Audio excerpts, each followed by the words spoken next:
Hello, best of listeners, and welcome to another episode of the Actively Passive Investing Show. As always, I am your co-host with Travis Watts. Travis, how's it going? Hey, thrilled to be here. Yeah, thanks for joining us again. Thank you also, best of listeners, for joining us. And today, we are going to talk about the 3 immutable laws of real estate investing. So Travis just told me beforehand that he just came across this article. And this is something that's been up on our website for, since 2016, probably. In the middle of the economic expansion, and then we've kind of reiterated this point throughout, the past 5 or so years after the different elections and after the COVID pandemic hit. But right now, since we're, I guess, technically maybe still in a recession, we thought this would be a really good topic to bring up. And we also haven't talked about it from the perspective of passive investors either. I'm mostly focused on it from an active perspective. So we're going to go over what these 3 laws of these 3 immutable laws of real estate investing are. But first, as always, Travis is going to let us know why we are covering this, and then I'll kind of also go into kind of a quick little myth that people have when they think about investing in real estate. Yeah, I appreciate it. Well, I think you did a good job covering why we're covering it.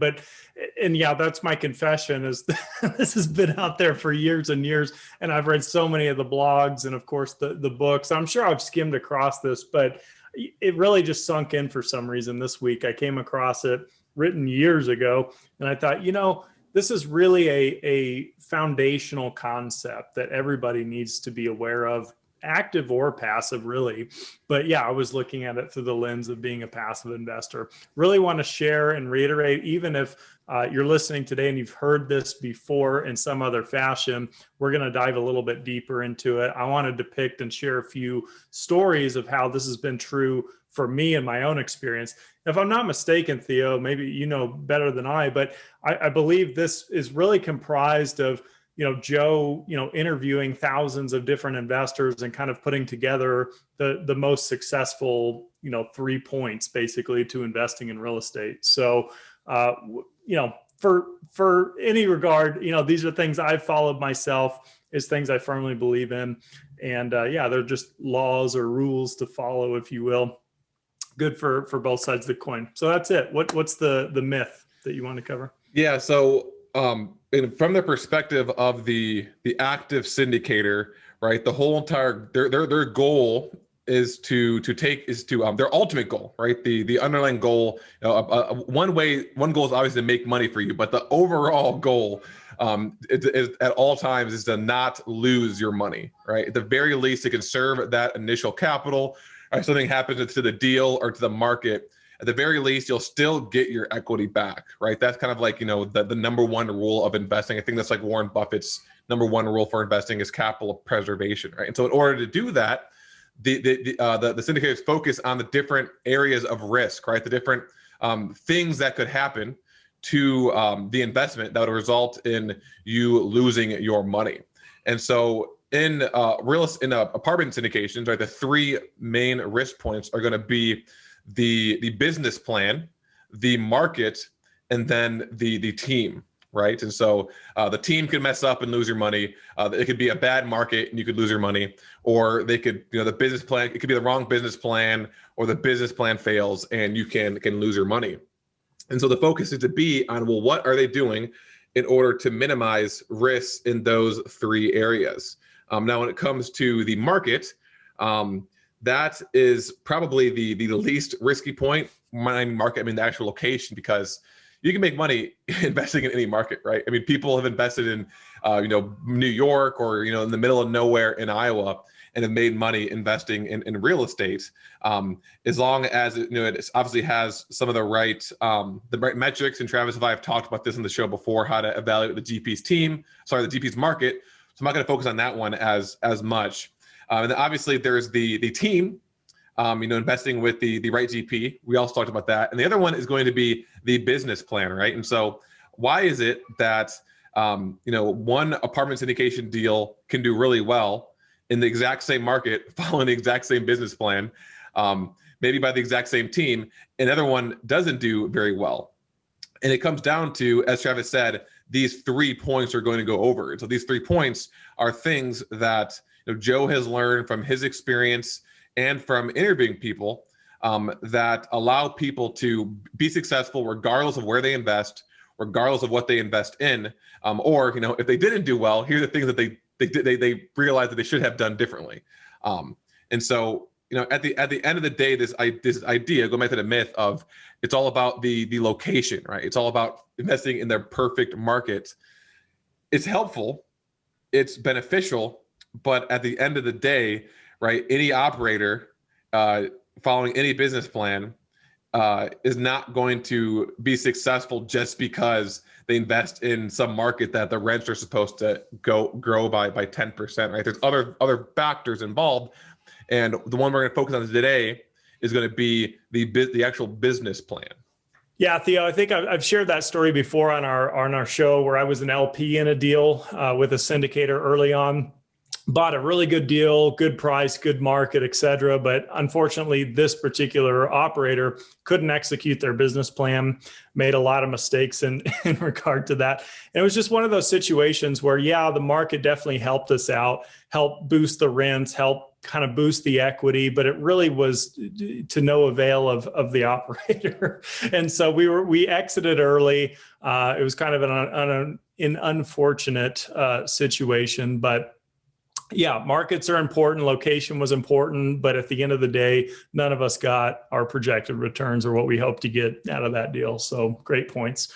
So the first law that we're going to cover from Joe is buy for cash flow. This is obviously my biggest message to the world. Any podcast I'm a guest on, any blog I ever do, it's always about cash flow. That's my passion. That's what's made the biggest impact in life, which is why I resonate so much, especially with this particular law. So it's the opposite of what most people think of when you say investing or I'm an investor. In fact, I remember when I worked in the oil industry, there was this guy that came up to me. Somehow he found out that I was buying single family rentals. And he goes, "You're an investor, right?" Very intense, guy. I said, "Well, yeah, I buy real estate. I buy rental." He goes, "Yeah, I get it." He goes, "Buy low, sell high. It's pretty simple." He walks away, and I thought, well, not exactly. I mean, in my opinion, that's pretty much just wrong because, yeah, you can make money doing that, but I wasn't trying to buy low and sell high. I had buy and hold rentals, at that time, and I was doing vacation rental stuff and things like this. So just kind of funny that think of it as the opposite of appreciation.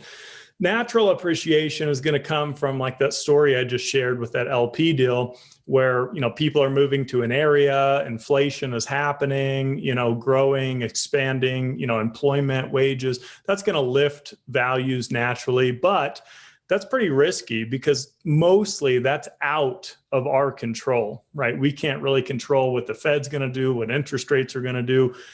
Think about Texas right now. Everyone's moving to Texas, right? Well, what if Texas, this year comes out and says, you know what, we're implementing a 10% state income tax. Well, that's pretty much going to change a lot of stuff over there about why people are moving there. So things can evolve, things can change out of your control. That's why I'm a big fan of forced appreciation, which is value add investing, where you're buying something that's outdated, that needs fixing up, and you're forcing the value back into it. Therefore, you can justify lifting the rents, et cetera, in terms of that. So other than that, I guess another quick story about cash flow is when I used to buy single family rentals, I intended to do a flip one time. This was one of my first flips. And I was into the budget initially. And what I thought would cost me maybe 10 grand was already at like 16 grand. And I thought, this isn't going to work out. The numbers aren't going to work. By the time I sell and I pay the commissions, I pay taxes, et cetera, I'm not even going to make a return. And the only thing that saved me was cash flow. I pivoted my business plan. I said, you know what? I'm going to make it a rental. And that's going to give me time to start collecting money so that I can build back the cash reserves that I wasn't going to get. And so that was really a lifesaver and a game changer for me to realize how impactful cash flow really can be. So at the end of the day, buy for cash flow. As long as you've got a supply of people willing to rent, you don't really have to care too much about what the market is doing. The market's really hot, the market's declining, the market's stagnant. Hey man, if you got monthly income rolling in, at the end of the day, like we talked about on our last podcast, the way I look at it is I take, just to use simple numbers, I take 25K and put it into a deal. That deal produces 25K in cash flow. I take that 25K and do another deal. I'm reducing my risk as I go along that daisy chain, right? Because my real risk is in that first investment. As long as that's stabilized and cash flowing, I really have little to worry about. So kind of my long-winded rant there, but that's law number one, buy for cash flow. Yep, and your last example is kind of like the perfect reason why. And so you buy for cash flow, you can still have a potential value add play or a potential market-driven appreciation play, but that's more of like a cherry on top, so to speak, right? It's cash flowing. That's the main. That's the cake, right? And then if you're able to force appreciation, or if the market were to increase the value of the property or the rents, naturally, then that's great. You make even more money. But if that doesn't happen, you're still gonna hit your projections. You're still going to make money, and even if the market tanks, you're still not going to lose your money as long as you're following law number 2, right? And so all these laws, they all come together. So you can't just do one, you have to do all 3. I forgot to mention at the beginning, right? All 3 of these come together because Travis said, well, as long as there's a steady supply of renters, if you buy for cash flow, it's okay because you don't really care what the market's doing because you're not gonna be forced to sell, as long as you also follow law number 2, which is making sure you're securing long-term debt, right? And so whenever you're investing in a syndication deal, unless you're an institution or a hedge fund, you're gonna get financing on the property, right? You're gonna get Fannie Mae agency, Freddie Mac agency debt in order to fund the majority of the project costs. So usually, the syndicators are gonna raise 20 to 30% of the project costs from limited partners, and then the rest of the money comes from a bank.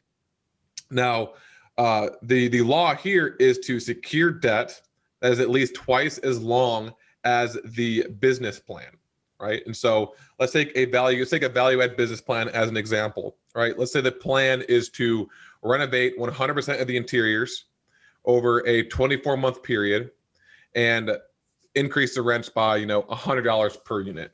Okay, so the business plan is 2 years. It takes 2 years to renovate all the units.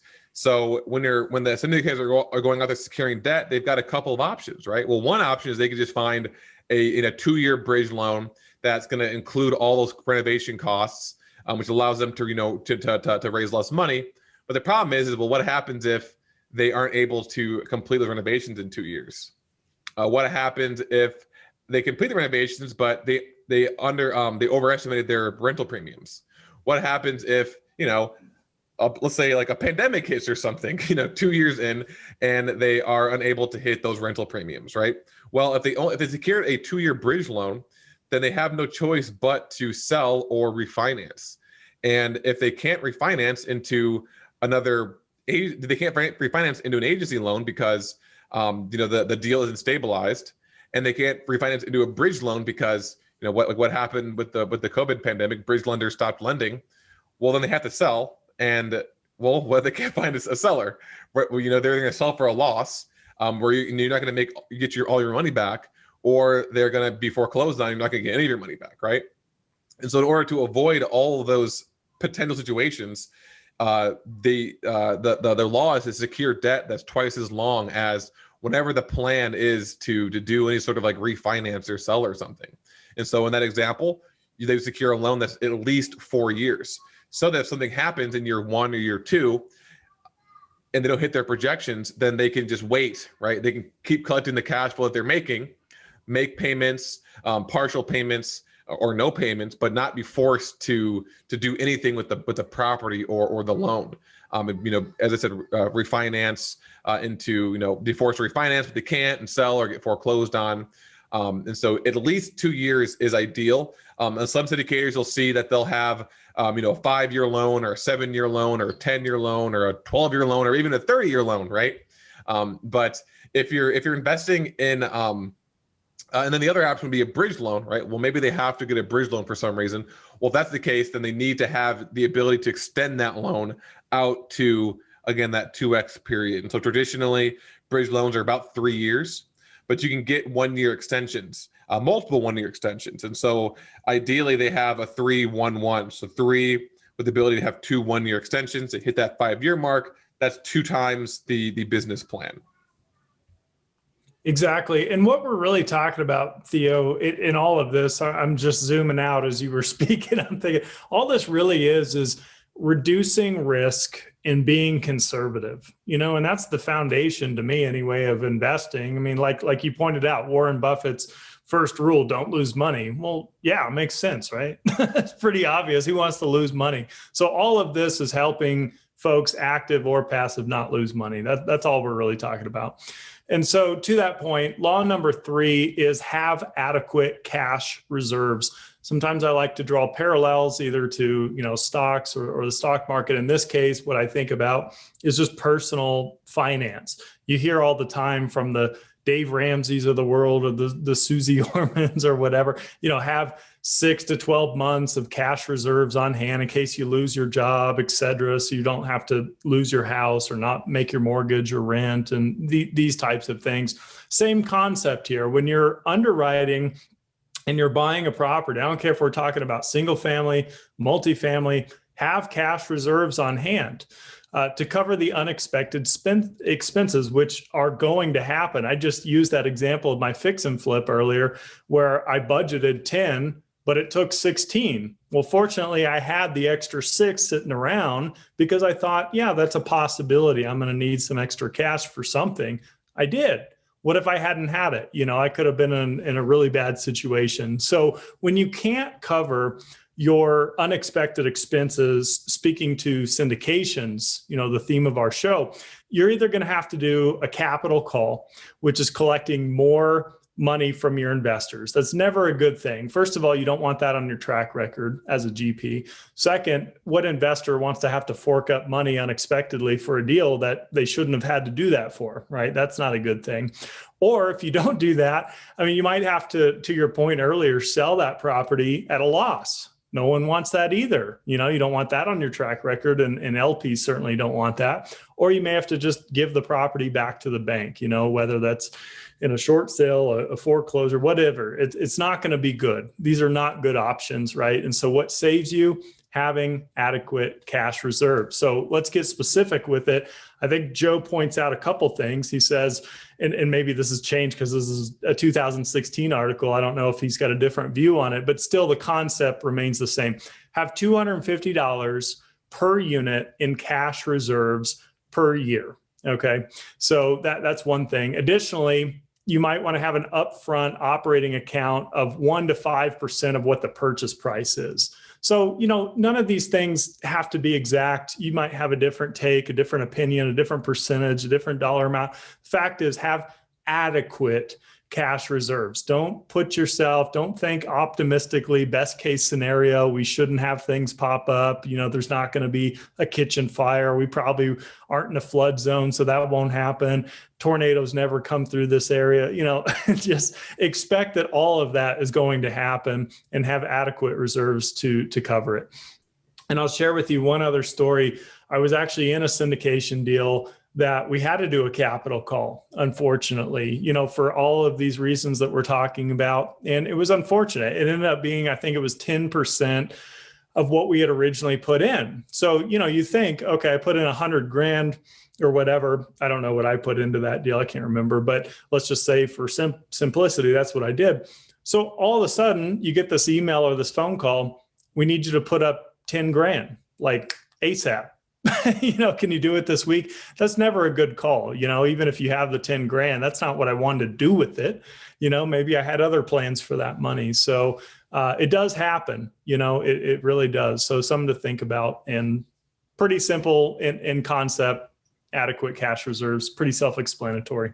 Yep. And then, yeah. So like now the only real change, at least as we're recording this, would be that the syndicators are probably going to be on the higher end of the upfront reserves number of the towards the 5% because of the additional reserves that lenders are requiring right now, right? Yeah. So I mean, for some loans, it's up to like 18 months of principal and interest, right? So that's a lot, whereas usually it's like 3 to 6 months. And so as Travis said, and I like the way he said that, all these rules are to save you and save the syndicator if something happens, right? And so cash flow, buying for cash flow, making sure that you're not forced to do anything, making sure that there's no capital calls. All these rules are just very, very conservative ways to make sure that you don't lose your money, right? And one lesson on the etiquette cash reserves is that, if they don't use this stuff, then you get it back, right? So if it's not used, it's not like the money just disappears, right? Or the bank just keeps it, right? So because a lot of these things are required by lenders, to be staying in account for a certain number of months, and then they can be, distributed or used for something else. But yeah, all these things are just ways to reduce risk. And by risk, I mean losing your money. And so just to kind of quickly summarize, one, buy for cash flow, not market-driven or natural appreciation. 2, secure long-term debt, so you're not forced to do anything. And then 3 is to have those adequate cash reserves both upfront and then on an ongoing basis. So, Travis, is there anything else that you want to mention before we just to sign off? reiterate how these 3 points came to be one more time, because I think it's important and it's a strategy I've used for years and years and years. And Theo, we talked about this, God, like when we first started this podcast, one of the first episodes. When I'm learning something new, let me give you an example unrelated to this. Let's say something I don't know much about, that I'm certainly not an expert in, that I want to learn. So let's say interior decorating. It's not really my thing.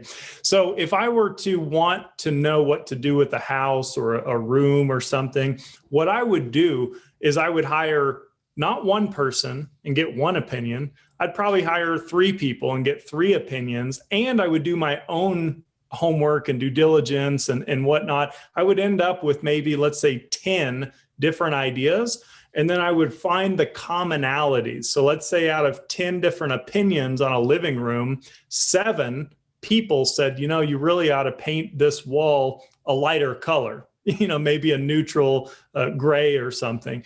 I'm going to take that and hone in on that. That's what these 3 points are interviews with thousands of real estate investors and finding the commonalities. How many people say buy for cash flow, be conservative in your underwriting, have adequate cash reserves. That's what these are. This isn't just one person's opinion. Here's what I think about real estate. That doesn't really matter. I think what matters is the survey of many successful people. And that's something to keep in mind and why we did this show. Other than that, anyone listening, if you guys have an idea for topics or any questions, email Theo at joefairless.com, and we're happy to implement that onto one of our shows. Yep. And then also kind of on a similar note, we're doing something even more specific, which is our 60-second question. So same, just email us topics or questions you have, and then we'll kind of decide if it makes sense to do it on this show, or if we'll do it on a 60-second question episode, which we have on the YouTube channel. So so Travis, thanks again for joining us. I'm glad we got to dive deep into the 3 immutable laws of real estate investing. Best ever listeners, as always, thank you for listening. Have a best ever day, and we'll talk to you tomorrow.